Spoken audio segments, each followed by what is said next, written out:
çalar Ela'ya bak bak, nefesim tükenir. Hayal değil bu, hayatın ta kendisi. Aşkımız şimdiden, aşkların efendisi.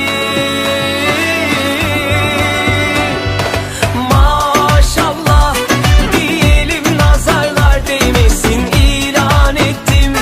Bu kalbin sahibi de sensin. Maşallah diyelim, nazarlar değmesin. Bugünü yaşa, yarını hayal et, çünkü hep benimlesin.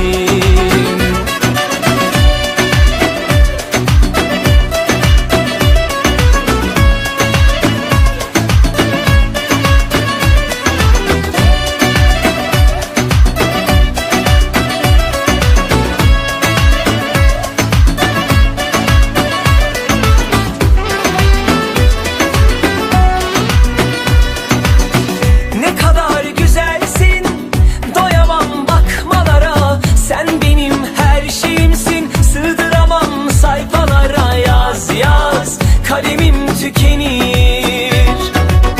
Ne kadar narinsin, kıyamam dokunmaya. Ne güzel gözlerin var, güneşte çalar Ela'ya bak bak, nefesim tükenir.